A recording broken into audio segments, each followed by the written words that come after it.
This video is recorded on location at Mood Comics and Games. Hello and welcome to Game 2 between Mike playing John and John playing Esper. Mike plays a Temple of Malady and keeps it on top. John plays a Temple of Enlightenment and keeps it on top. Mike plays an untapped Overgrown Tomb and casts a Lothlet Troll. John just plays the Plains. Mike casts a Thoughtseize and takes the Sphinx Revelation. He then plays a Blood Crypt and swings for 2. John plays a Temple of Enlightenment and keeps it on top. Mike casts a Courser Crucifix. He then plays a Temple of Malady and keeps it on top. He swings in for 2 and John casts a Last Breath on the Courser Crucifix. John plays a Hallowed Fountain. Mike swings with a Lothlet Troll but is met with an Azorius Charm. Mike casts a Slaughter Games naming Aetherling, getting an Aetherling out of John's hand. John casts a Jace Architect of Thought and uses his -2 ability. Mike separates the Sphinx Revelation and John puts it in his hand.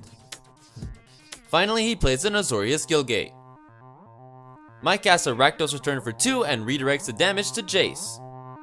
John plays an Island and casts a Sphinx Revelation for 3 on his main phase. Mike casts a Courser Crucifix and then plays the Stomping Ground from the top of his library. John plays an Azorius Guildgate and passes.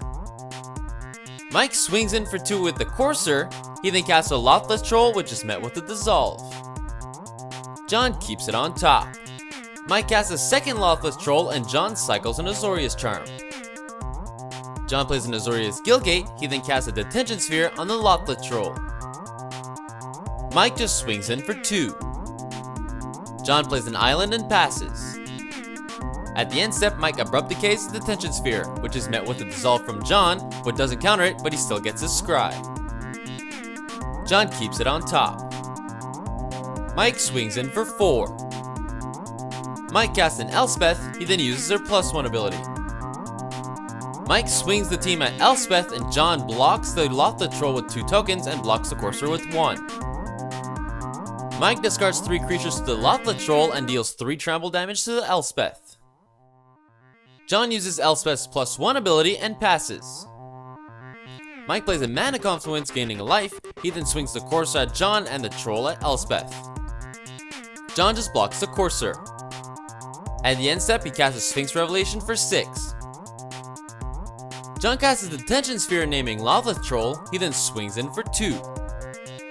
He follows up with an Elspeth and uses a +1 ability. Finally, he plays a Temple of Enlightenment, putting it at the bottom. At the end step, Mike abrupt decays the Detention Sphere. Mike plays a Blood Crypt from the top of his library and then casts a Thoughtseize. He takes a Celestial Flare. Mike attacks his Elspeth with the Troll and sends the Courser at John and regens the Lothlet Troll. John chump blocks both creatures against 1 trample damage dealt to the Elspeth. John plays a Temple of Silence and puts it at the bottom. He then swings in for 3 and +1's Elspeth. Mike plays a Temple of Maladies from the top of his library. He reveals the Temple of Malice and puts it at the bottom. He's dead to the Elspeth, so he scoops him up, giving John the win. Let us know in the comments what decks you want to see featured, and as always, remember to like and subscribe for more Friday Night Magics coming your way.